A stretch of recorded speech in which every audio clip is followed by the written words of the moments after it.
Fun weekend. Amazing. Fun weekend. Yeah. Right.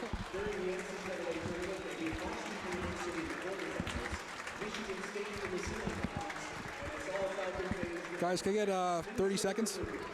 Cool. You can throw this on. About 30 seconds. Okay. Ladies and gentlemen, please welcome back the 1984 NCAA Championship team.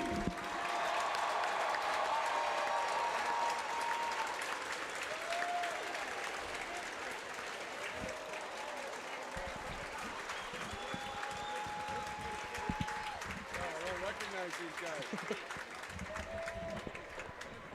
How much time we got? Cool.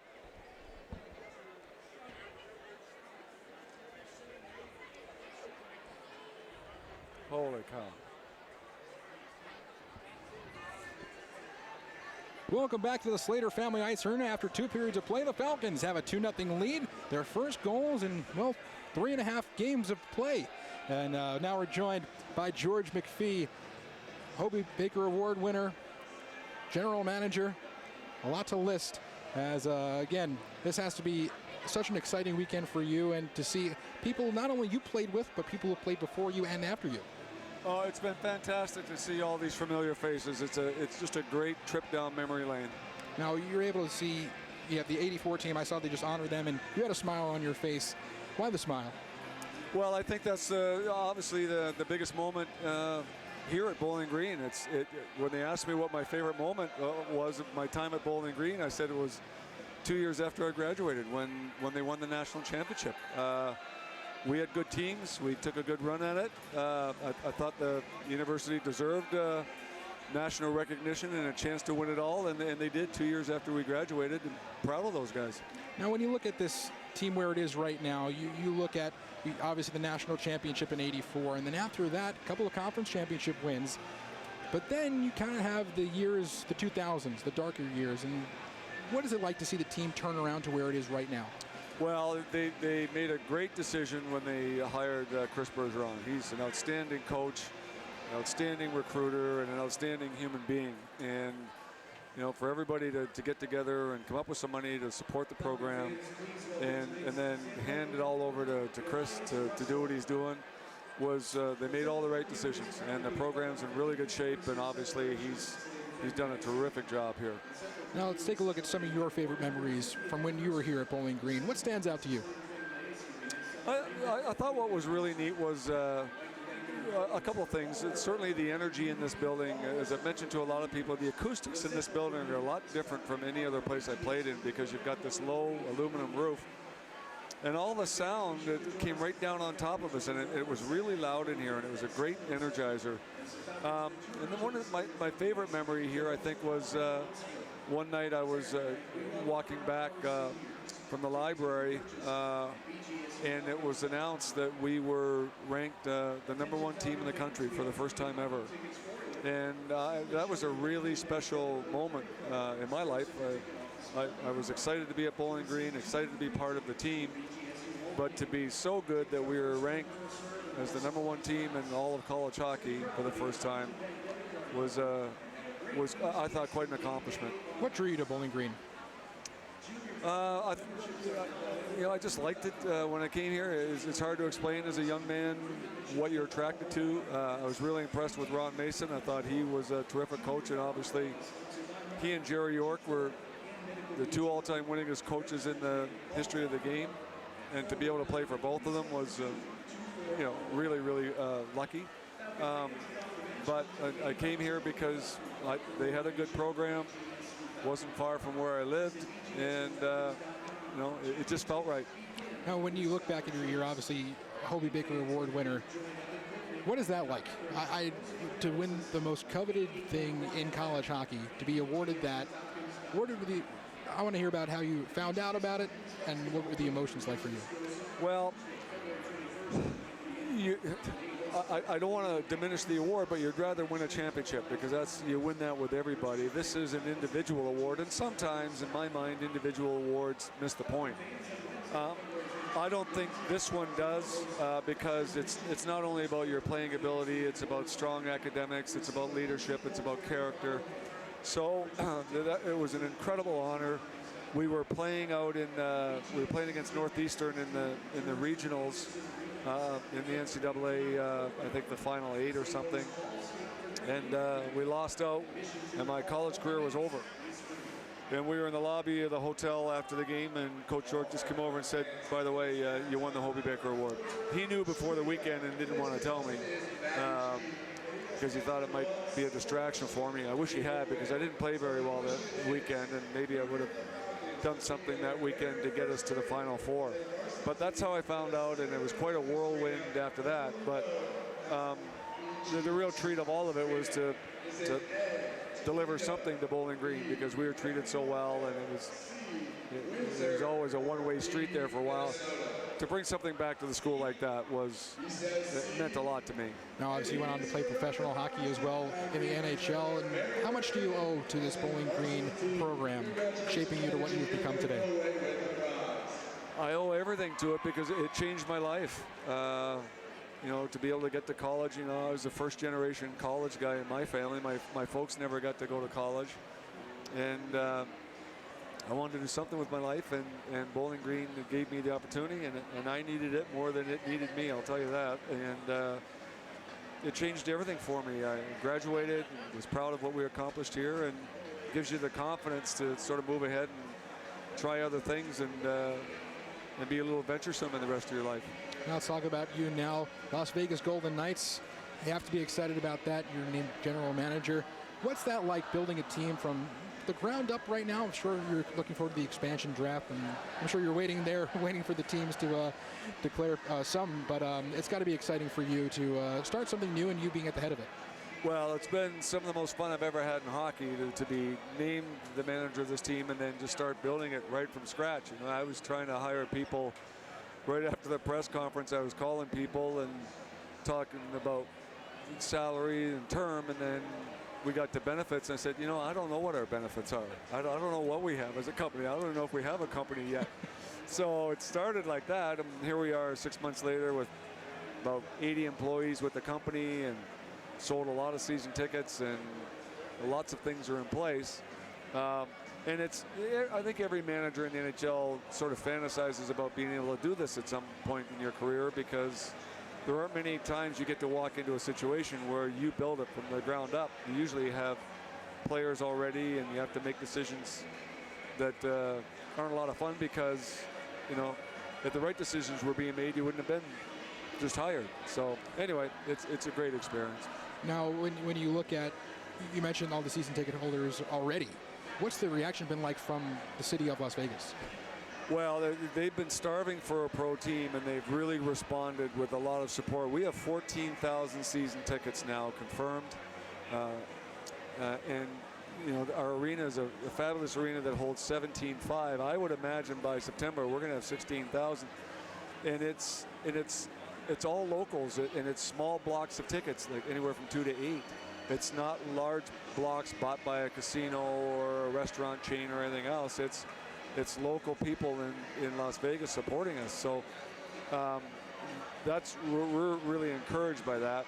If you go to a typical show on the Strip, 98% of the people, 96% of the people in the crowd are from out of town. It's going to be the opposite with us. It's going to be local. I think there are going to be a lot of people from out of town wanting to come and watch us play or their favorite team play. We'll see if there are any tickets for them, because we've been selling them so well. It's not the worst thing in the world. And what you just mentioned was something I wanted to bring up, was you wanted to limit the corporate presence at your hockey games. You know, you go to some places, you know, New York and Los Angeles stick out to me as places where it's heavily, you know, businessmen getting off of work and whatnot and going to a hockey game. You want more of the true hockey fan experience. That's right. And we didn't want anything artificial inflating our season ticket holders. These are real local people that are going to go to games and enjoy our sport. Sometimes when they're, you know, big purchases by corporations, the tickets aren't used, and that doesn't help anybody. So we're delighted that we're already at 14,000. We don't have any players yet. We don't have a coach yet. We sold 14,000 season tickets. So You know, we're going to be a team that does really, really well at the gate, and you've got to have that if you want to be able to build a good franchise. And the interest is there, and there's a real nice feel to Las Vegas. It has a small town feel to it. People are really, really lovely there. And now we have sort of A-list entertainment, sports side, and with the headliner side. Well, George, appreciate the time. Best of luck with Las Vegas. Wishing you all the best, and hope you enjoy the rest of the weekend. Thank you very much. Terrific interview. Thank you. George McPhee. We'll take a quick break. When we come back, third period of play between the Falcons and the Lakers. Don't go anywhere. This is BGSU Hockey here on the Falcon Radio Network. Thanks. 2 minutes, please. Thanks.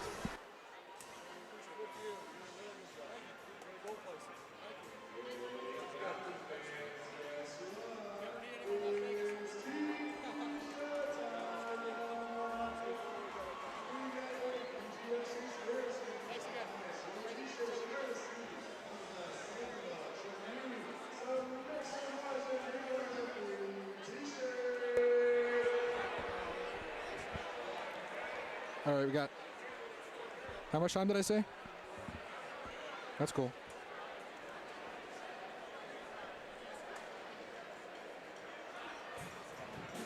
Did you record that interview? Or no? Cool. All right, cool.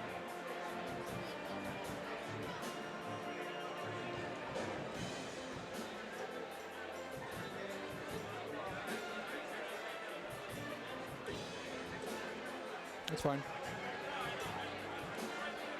Cool. Thank you.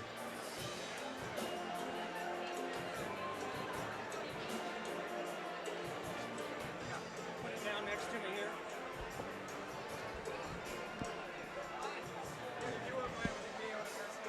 Yeah, to whom? Michael? Yeah, but it's my start now. Thank you.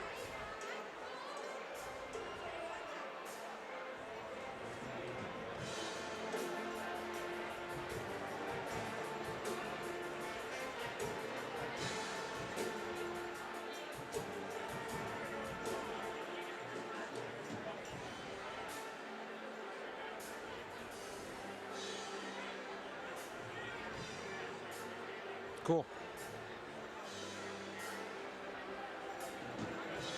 Thank you.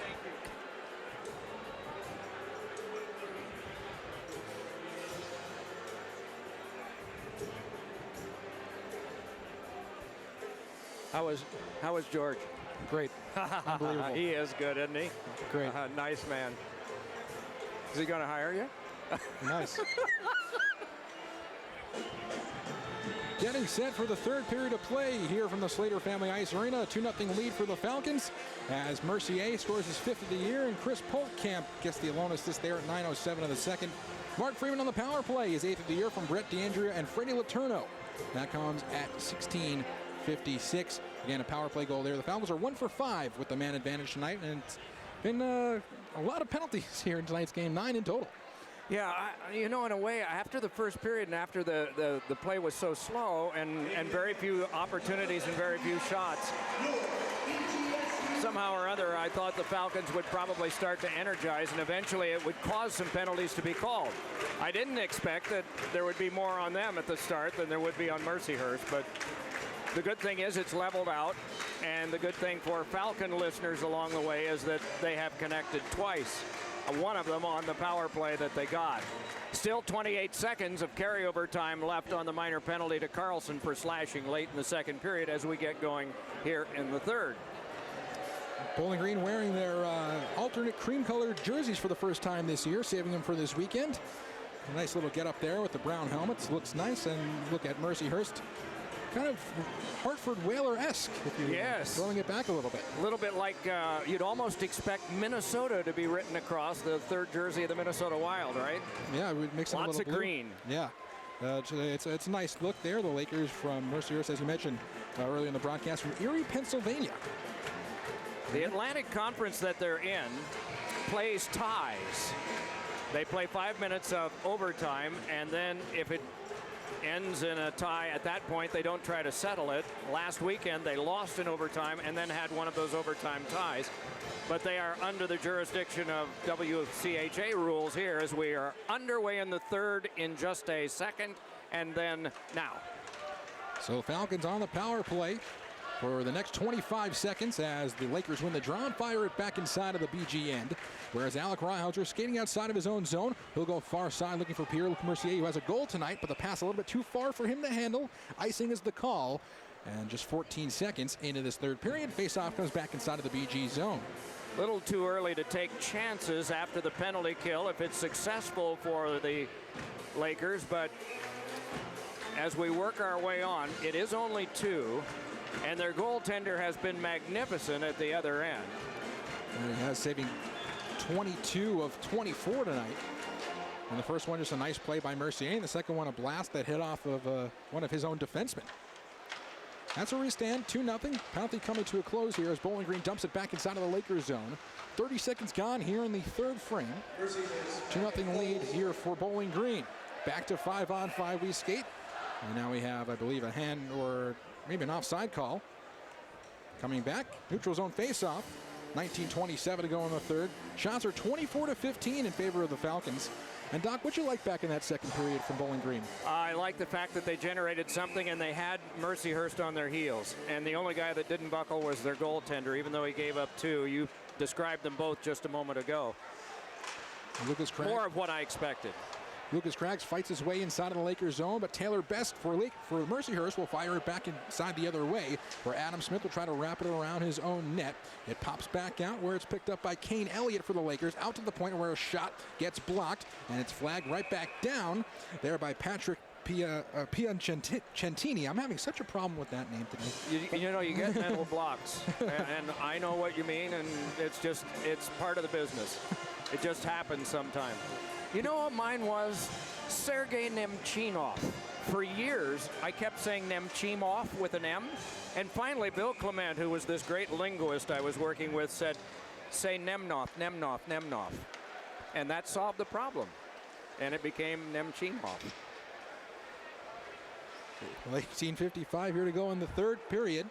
2-0 lead for the Falcons as Bayless skates it over the Laker line. He dodges a check there, sending a man flying, and Bayless is down on the play and slow to get up, and hopefully he's okay. He took a brunt of that. He was going down sliding, trying to dodge the check.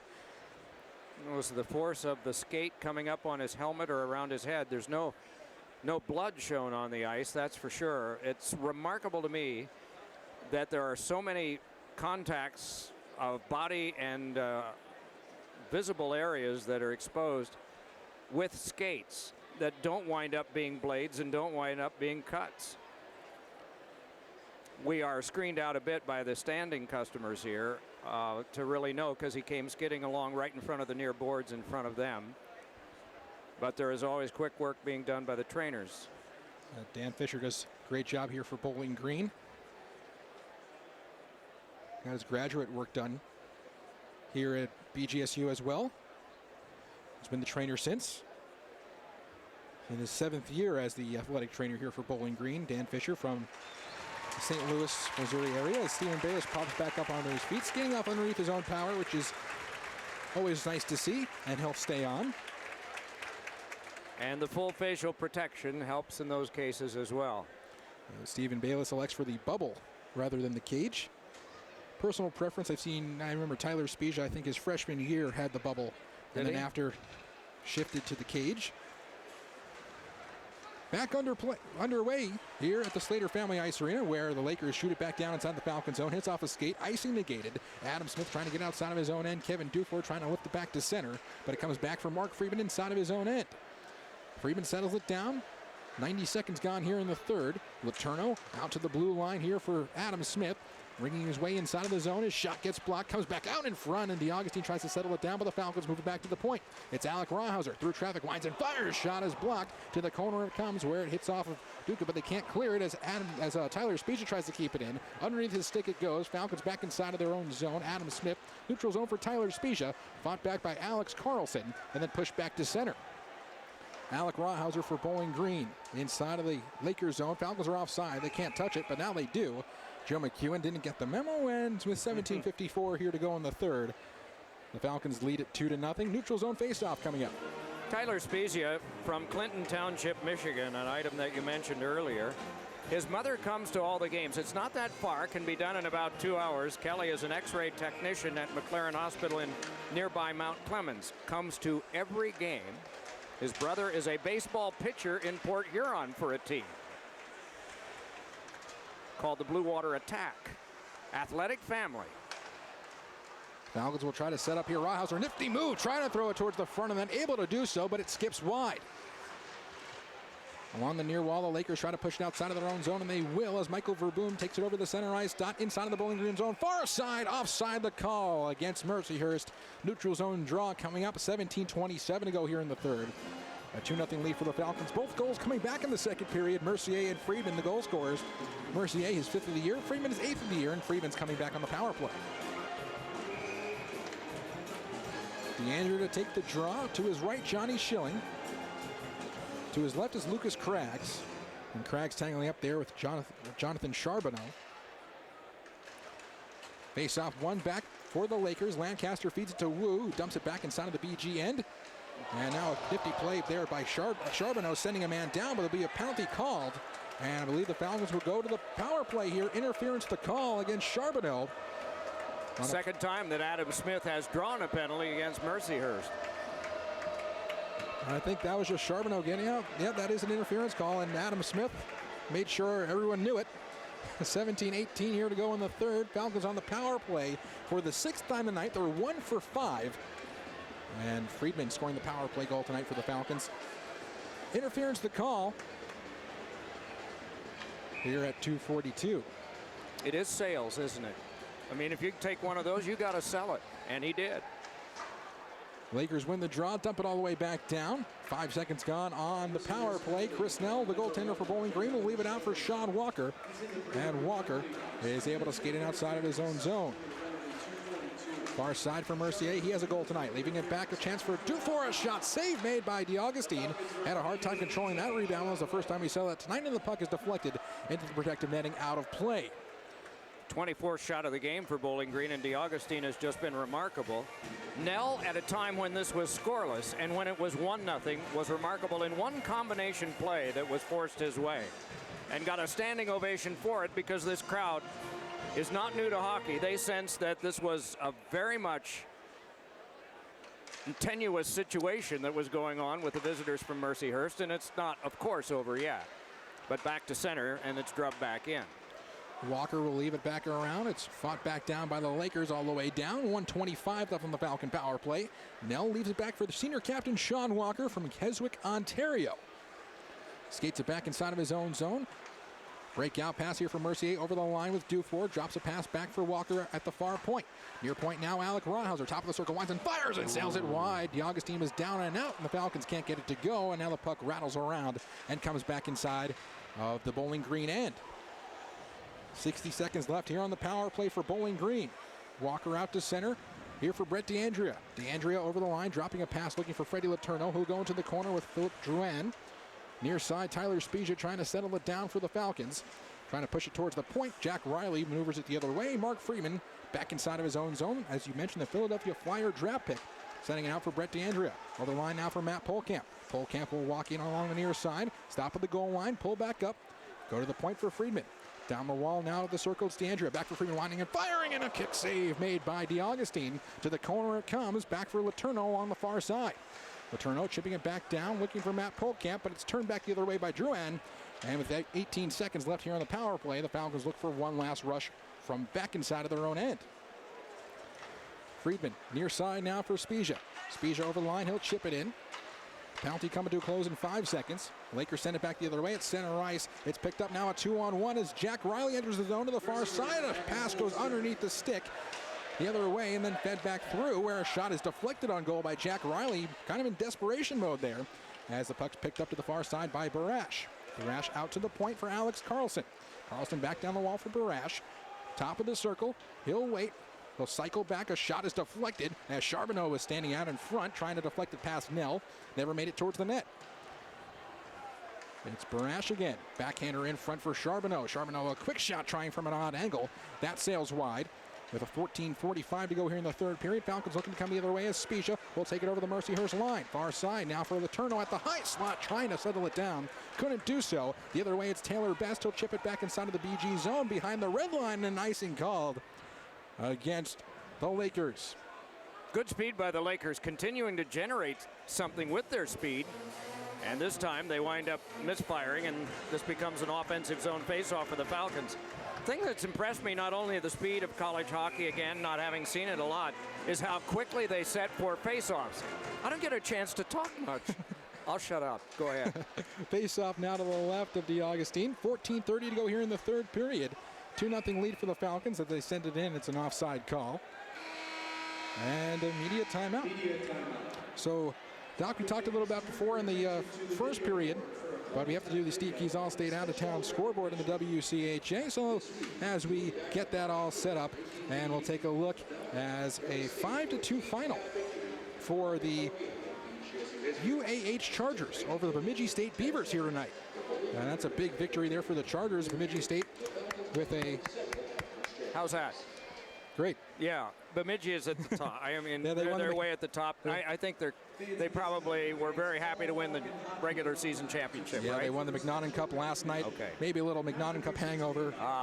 No alcohol involved, just college kids. That's it. A 3-2 lead for Michigan Tech over Ferris State right now in the third period up in Houghton. And later tonight coming up, 7 o'clock Eastern Time start, Alaska Anchorage taking on Lake Superior State, and Northern Michigan taking on Alaska. And that's up in Marquette. Ate Tovonen, who the Falcons saw last weekend, shut him out both nights. 4 straight shutouts for the Finnish netminder. And now he holds the WCHA record for most shutouts, or most consecutive shutout minutes, 275 and change. Panthers 7, Predators 4 final. Stars 5, Hurricanes 2 a final. The Flyers beat the Sharks in overtime 2-1. Lots of afternoon games. Makes you feel like the season's getting closer to the end. Bruins 4, Canucks 3 a final. Senators played the Islanders. We won't give you the score. Okay, 3-0 Senators. Sorry, Evan. That's all right. And the Blue Jackets lead the Red Wings in the third by a score of 2-1. Early in the third, though, for Red Wings fans, or for Blue Jackets fans. A lot of both here at Bowling Green. And depending on who won the night before, that's what gear you see. Oh, I won't give him that much. Very good. Back here is Jeremy Wu fighting off the wall to the center ice, where it is Lamon walking it back inside the BG zone. Brett DeAndrea out for Lucas Craggs, trying to feed it through his legs, taking back the other way as DeAndrea will set it back down behind his netminder Chris Nell. Around for Alec Rawhauser. Lucas Craggs will chip it up the ice for Johnny Schilling. There's a whistle on the play. And the top of the pane of glass fell off right by the far side of the Mercyhurst zone. So that'll take a second to fix. A couple weekends ago, we had a glass shattering here in Bowling Green as Stephen Bayless hit Nicholas Koberstein of Alaska Fairbanks right behind the Mercyhurst net, right where the fan has the target. It says Stephen Bayless, number 13, hit it me here, or target here. 13, here's your target. A story from the past, verified by George McPhee this afternoon. He was bear hugging a player into the corner glass here back when he was a sophomore. The glass shattered. A young man was sitting in the front row, a young man of 9. That young man had a cut on his hand. He was taken to the Falcons dressing room where the team doctor came down and did the stitch work on his hand. His mother was with him, of course. The young man was Kenneth Gottschalk, whose father was broadcasting the game for the Falcons, Terry Shaw. They were still doing the stitch work when the game ended. Falcons players came into the dressing room. He was surrounded by celebrities who were not aware of what was going on, nor that his mother was there. They started peeling off their clothes, and she sort of had to remind them that it was getting crowded there. And he today is very proud of the fact that he was near George McPhee for a moment. I got to experience that same thing over the intermission. I don't blame him for feeling the great guy, George McPhee. And we had some glass shattering last year in the corner that shattered by itself. No one was around it. During play was in the other end, just shattered back. And Still to this day, no one knows how it happened, as a shot is kicked aside here by DeAugustine. 13:42 to go here in the third period. 2-0 lead for Bowling Green as the Falcons look to get it back inside of the offensive zone and settle it down as Mitch McLean's in the corner. It's flipped back up past Tyler Spezia by Carlson. Now at the point, kept in by Matt Polkamp. Polkamp winds it, fires shot, blocked there by Ferrio, then fought back down here by Sean Walker to the corner for McLean. Move back to center. Walker fires it right back in. Les Lancaster settles it down here for the Lakers, and will push it out to center all the way down. No one was there to receive his pass, icing the call against Mercyhurst with 13:13 to go in the third, with the Falcons leading by 2. Shots on goal favor the Falcons now 27-15. All right, what are shots in this period? I'm trying to decipher the sheets that I have. 2-0 Bowling Green right now. Okay, thank you. Okay. 17 shots for the Falcons back in that second period. They've tacked on, as we just said, 2 more here in the third. As the Lakers take it over the line, a chance out in front, and a shot turned aside by Nell. Adam Smith on his man there in the corner, as it's Anderson trying to pull it back up the wall for Carlson. Carlson shot deflected in front, hit a Falcon, almost went the opposite way, and that would not have been good for Bowling Green. Adam Smith able to kick it out to center for Shane Bednard. Bednard over the line. He'll walk into the corner with Carlson. Bednard will move it to the far wall and chip it back behind the net where it hits the netting and goes out of play. 12:39 left here in the third period. 2-0 lead for Bowling Green. Shane Bednard, whose brother Ryan, backup netminder tonight. Florida Panthers draft pick. And Doc, obviously you see a lot more professional hockey than we do.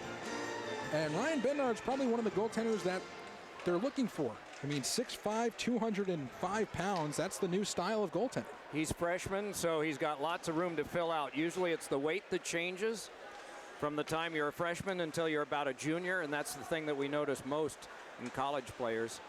But you can't teach size, and the height is impressive. Horiak gets dumped there by Chris Polkamp, but it's kept in here by the Lakers. A chance out in front. They couldn't settle it down as Baker will now put it back to the wall. Chance for Zach Todd. Shooting. It's blocked here by Lucas Craggs, trying to come the other way. Craggs with a step. Craggs to the far side of the Laker line, trying to weave it out in front for Johnny Schilling. But they couldn't get it to go, and then Craggs crunches a man back behind the play. Lakers able to push it out to center ice. Horiak over the Bowling Green line to the near side, walks in, tries to go to the slot. It's backhanded back to center ice, where Jack Riley will weave it back inside of the BG zone. Chris Nell back behind his own net will leave for Alec Rawhauser, freshman from Bismarck, North Dakota. Backhand pass broken up here the other way. Here comes Charbonneau. Charbonneau's in, trying to take a quick shot, and that's deflected the other way into the protective netting, out of play. Alec Rawhauser with a diving stop, or trying to get something on it. Play is halted. 11:34 to go in the third. 2-0 Bowling Green. You know, you talk to players and you ask them, what would you like to do after school? And universally, the Falcon players I talked to yesterday said professional hockey. Jack Riley, without blinking and without any stop, said, I want to coach. Just like the family legacy, I want to coach. Doesn't have any interest in playing. He's got 1 more year of eligibility, even though he's a senior now, and he will take that. He was redshirted as a freshman after missing a bunch of games. He only played 7 his freshman year, but he wants to be a coach, and I don't think he'll have to look far to get advice. Runs in the family. Tyler Spezia inside of his own zone with 11:25 to go here in the third period. Move back here for Sean Walker inside of his own end. Moves it back up for Spezia, who has McLean with him. Spezia skates over the red line, over the Mercyhurst line. Will chip it into the zone past Wu. That's Jeremy Wu, who's able to knock Spezia to the side. Puck comes back out in front. Jack Riley, the captain here of this Laker team, will take it over the blue line and move in his shot. Glove down there by Nell, and he'll hold it after the whistle. Mitch McLean tangling up with Les Lancaster, and they'll have to be separated. But 11:05 remains here in the third period, with the Bowling Green leading 2-0. And again, Chris now wondering where his net's going, ending up getting dislodged and ending up a little bit further back. It's quite an experience for Jack, of course, to go back with his brother Brandon, who's hurt right now, and play a game at West Point. And West Point's in their conference, and so they have games at Dad's place a lot. Continue the thought in a moment as we have the face-off about to happen here in Bowling Green's defensive end. DeAndre to take the draw for the Falcons up to the far side, where Taylor Best is able to rattle around for the Lakers. They look to set up inside of the BG zone as Philip Drouin goes back into the corner, looking for Kane Elliott. broken up by Mark Friedman. Friedman up the wall looking for Lucas Craggs. A little bit too far for him. Johnny Schilling in a foot race back with Drouin. Icing waved off. Schilling trying to get past Drouin. Back behind the net. Puck comes free for Lucas Craggs at the far circle. Trying to weave his way down the wall. Glove back down by Schilling. Knocked back off the wall by Kane Elliott. Falcons are able to keep in as DeAndre at the blue line. Near side now for Freeman. Freeman will walk in, look for a shooting lane. He's blocked off there. And now it's picked back up by the Lakers inside of their own zone and pushed out to center, where Freeman finds it at his feet. Pushed away by Taylor Best. Chris Polkamp now with the puck for Lucas Craggs. Feeds it inside of the Lakers zone with 10-11 to go here in the third period. And a 2-0 lead for Bowling Green as the Laker clearing attempt broken up and sent all the way back down as Chris Nell will go back for Kevin Dufour. Stretch pass as Dufour gets back for Mercier, whose shot is deflected off of the tin roof, and play comes to a halt. 9:58 to go here in the third period. 2-0 lead for Bowling Green. 9:58 again left here in the third period. I'm writing down the 50-50. 402 players. I counted them up last night in the master list. 402 players have worn the Falcons uniform. That's as a varsity player, plus the guys who played when it was a club sport here. And you think about all of the people who have come through here over the course of those years. Some famous, some not. But the impressive thing is, so many have wanted to have come back.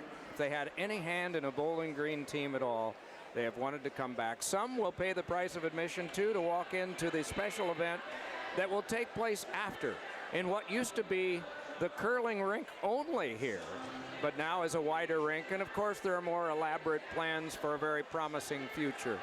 But all the part of a very exciting celebration, and Scott Hamilton will be here as well tomorrow, and there will be an ice skating show that will take place. And again, as we keep talking about, this is a place for not only just hockey players, curlers, figure skaters. And then you have, look at hockey again, you have all the youth hockey players who play here. You have the club leagues, you have the high school leagues as well. And so many people have stepped foot in this ice arena. It's made an impact on their lives. And it's so nice to see it just being celebrated this weekend. 9:58 to go here in the third period. Falcons lead it 2-0 off the draw. Dufour tries a rifle one, but it's now deflected wide as Chris Polkamp gets it back at the point now for Jake Dalton. Dalton back down the wall for Letourneau, shooting and sailing it just wide. Had that top corner picked, but couldn't get it there. Mercier tangling up with a fellow number 2 and Alex Carlson. Now Mercier out in front, backhander through the slot, out in front looking for Dufour. They couldn't get it to go. Now it's Chris Polkamp with a drive block, but the play is whistled dead. I think Dufour was in the crease. And now we go back to the neutral zone. 9:36 to go in the third. 2-0 Falcons. Well, it was all around the net. You could just smell a goal coming. And I realize that you have sort of walked your way through 3 empty games until today. But you just sensed there was a goal coming. And maybe it was the encroachment on the faceoff. Shut everything down. And so back to center they recoil. Tyler Spezia will spin it back to the near side here for Matt Polkamp inside of the Lakers zone. 9:30 left in the third. Falcons leading by 2. Lakers trailing by 2. Spezia, high slot, walks in, fires, he scores! Tyler Spezia extends the Falcon lead to 3 with 9:22 to go here in the third period. And some more room for Bowling Green after Tyler Spezia getting it done. And that's his 6th goal of the year. He walked right off the wall at the half boards, drifted right to the top of the right circle, and picked the top right corner, and it was magnificent. Out of L'Anse Creuse High School near Detroit, 4 years there. Most improved last year. And a ripper, just a wrist shot, top right. 3-0 Falcons. Mitch McLean doing what he does best, standing in front of the net, creating some havoc. Now a penalty on the play. I think McLean was hit up high. Lakers will be shorthanded here. And it's going to be Derek Barash and another Falcon power play.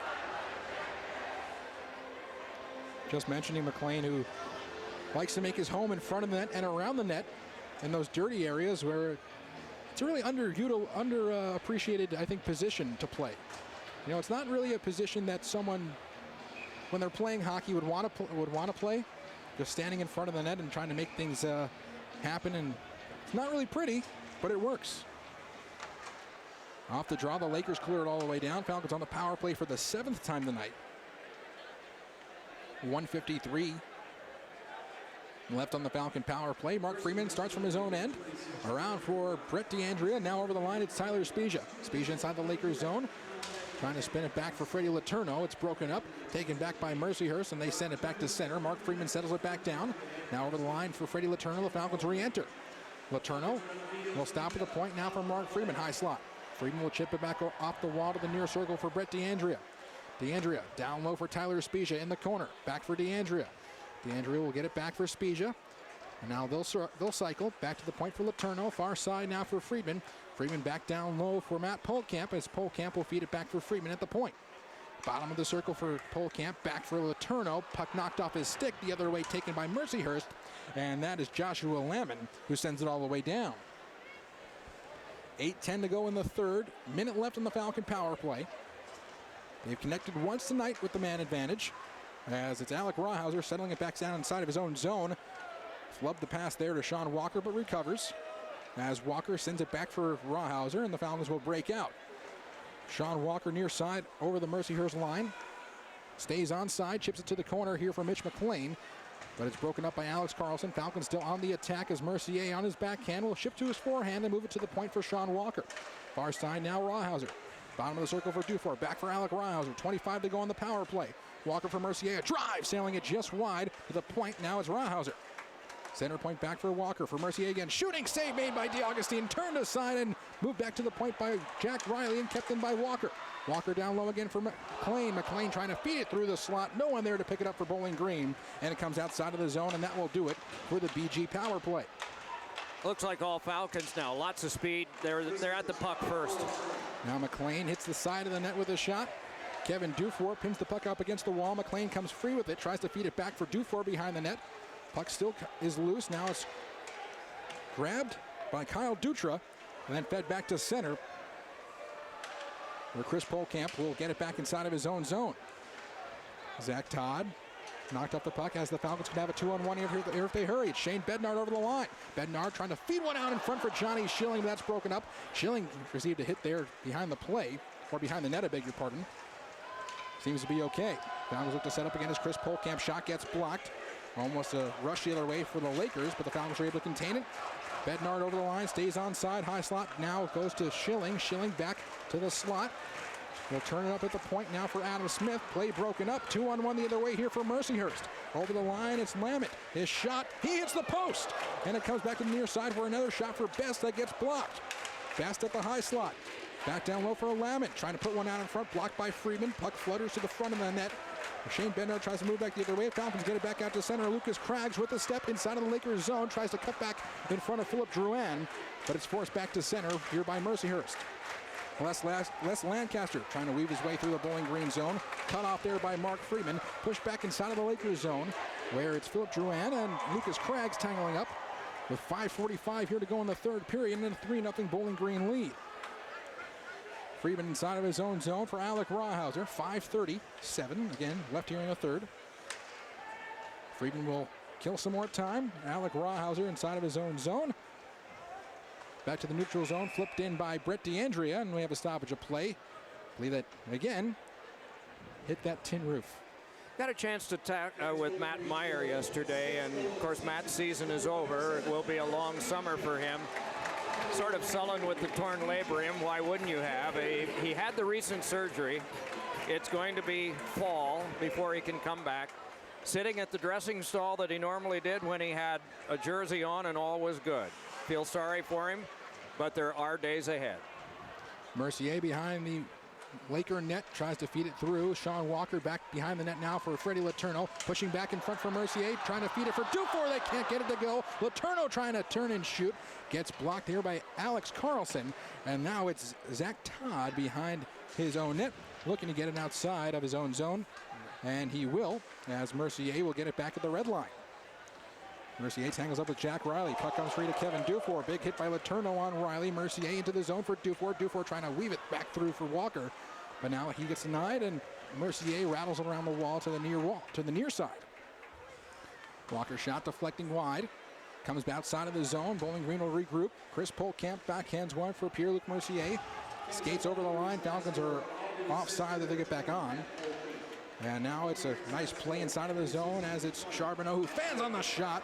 And the Falcons look to come the other way. Matt Polkamp over the Mercyhurst line to the near side. He'll skate through, looking for Joe McEwen along the far side. Kept in there by Jake Dalton. Down low, Shane Bednar tries to settle it down. Unable to do so. Fought back in as Bednar, high slot, walks in, tries to feed it back through McEwen, but it gets blocked.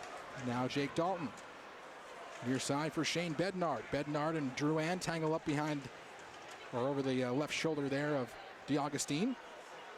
Falcons contain it back inside of the Mercyhurst zone with 3:55 left here in the third period and a 3-0 Bowling Green lead. Taken back out by Stephen Rahoriak. Knocked down by Adam Smith in the corner. As Baker tries to feed one through for Ferrio. Now a shot from Lancaster at the point. Blocked. Rebound is pushed just wide. And now Baker again behind the Bowling Green net. Will go far side where McEwen and Lancaster will touch up. And Johnny Schilling looking to skate it the other way for Bowling Green. Schilling maneuvers it inside of the Laker zone. Takes a hit as it's settled back down behind the Laker net. There by Jeremy Wu. Wu back out to center. Over for James Anderson. Near side of the Bowling Green line. Back for Dutra. His shot is blocked there by, or turned aside there by Nell. And then Mark Friedman will get it back for Tyler Spezia. Spezia far side over Laker zone with some speed. Spezia trying to take a shot. That gets blocked. And Spezia wanting a call there. Doesn't get one, but he's able to set up inside of the zone. Now for Matt Polkamp with a slot. A shot fought off there by the blocker of DeAugustine and then cleared out to center by the Lakers. He's one of my 3 stars on the losing team. Outstanding. Tyler The other 2 are Falcons. Sorry. We'll get your 3 stars as the third comes to a close. Offside the call against the Lakers. We always want to get Doc's 3 stars, the players that shine for Mike Emrick. This has been a lot of fun. It's so much fun to sit up here with you and watch this game move. And I've been very impressed with the speed because I wanted to see, the NHL game has gotten much faster, particularly with the influence of Washington and the Penguins and the Rangers picking up speed over the course of the summer. And I wanted to see how this was going. Well, it's a faster game. It's a faster game than a lot of teams would play on the normal night in the NHL. It goes back and forth and weaves its way along really well. I've been impressed with Mercyhurst, been impressed with Bowling Green, and I think if anything that the coach would say in criticism was they've been too charitable with the chances they've had in passing off rather than shooting here in the last 5 minutes or so. They might have been able to ring up a few more, but DeAugustine's my number 3. He's had a great night tonight, stopping, well, now 29 of 32. And as they show a video of Dan Bilesma, who's now the head coach of the Buffalo Sabres, another BG alum. Fortunately for him, he has a job right now coaching in the National Hockey League, unable to make it back this weekend. Again, Rob Blake had a cutout before today's game, had to get back to work, and does work for the, as Nelson Emerson's still in the building tonight. But again, it's nice to see BG alums still kicking into the NHL, whether or not be playing, but coaching as well.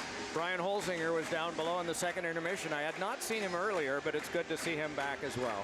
Yeah, and they want to come back. That's the nice thing. One of 2 Hobie Baker Award winners talked to the first one back in the second intermission, George McPhee.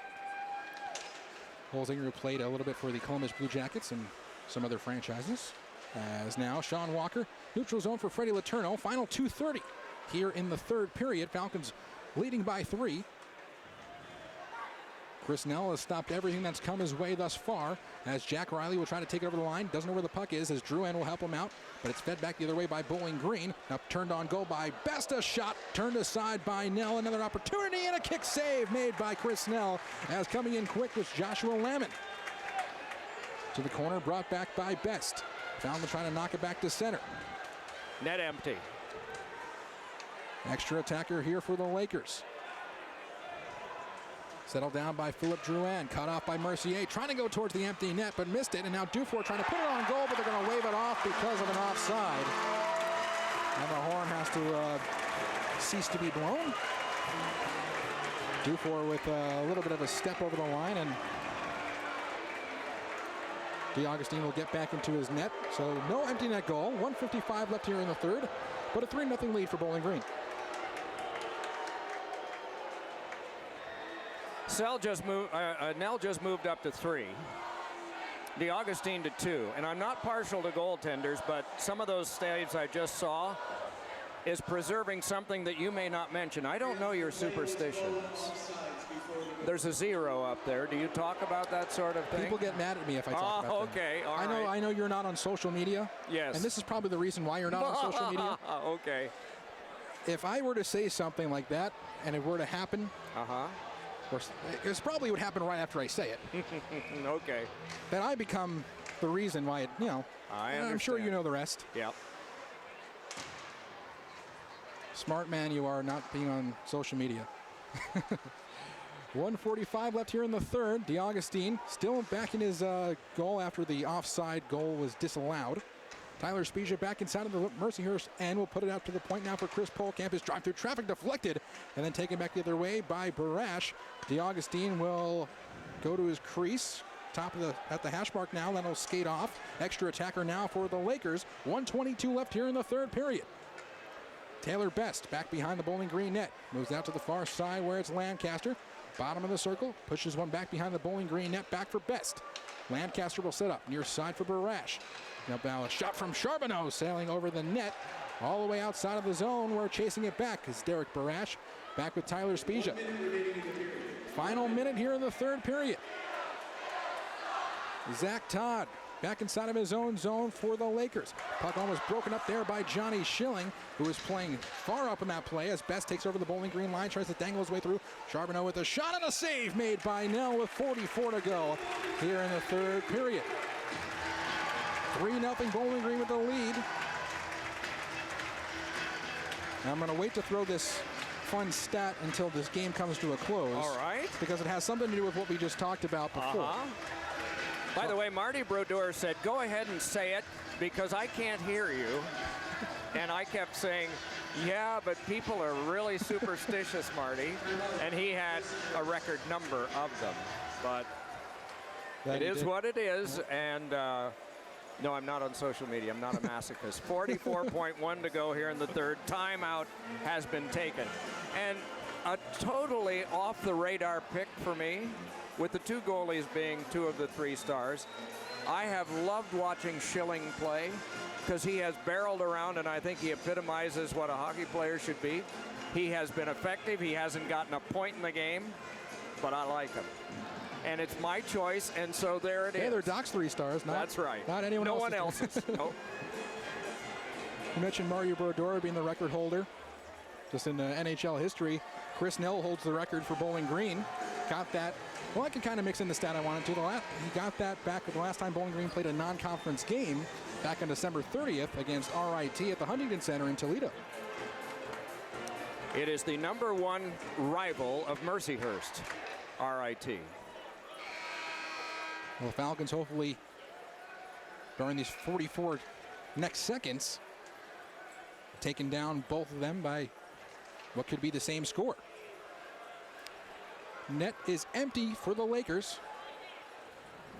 They have the extra attacker. Face off to the left of Chris Nell. Brett DeAndrea told to vacate the face-off circle. Lucas Craggs comes in. Craggs tries to win the draw back. He's able to do so. It's pulled up to the near side now for Johnny Schilling. Schilling gets taken down on his way to the net. Penalty coming up. They're going to call it a goal? I guess not. Just a trip. Just a trip. And you almost had it there, Doc. Yeah. Would have solidified your first star. Right. Power play for Bowling Green. 8th one of the night. Les Lancaster to the box.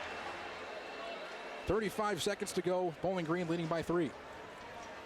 I can't thank you enough for this, and I need to tell you that unfortunately there's another obligation I have, and so I'm leaving the whole post-game show to you. I know you're used to doing it anyway, and I greatly appreciate all the time that you've given here. Well, I appreciate you hopping on the broadcast, and again, just an unbelievable gesture by you. As 25 seconds remain here in the third period, the Falcons leading by 3. Mercier into the zone, over the line. Falcons stay onside. Final 18 to go. And swap back inside the BG end as the bleacher creatures and the student section lets Mercyhurst hear it. Final 10 to go. Settled back down by Sean Walker behind his own net. I'll let you proclaim a certain achievement. Go ahead. The 9th career shutout for Chris Nell. He extends the lead for most shutouts as a Bowling Green Falcon. A 3-0 victory tonight for the Falcons as they take down Mercyhurst. I want to thank Doc Emrick for his time this evening and his time this weekend. Unbelievable being able to share the booth with him. We'll take a break. Steve Key's All-State postgame show coming up when we return. This is BGSU Hockey on the Falcon Radio Network. Yeah, can we float it for a bit? Thanks. All right, Doc. Yeah, sounds good.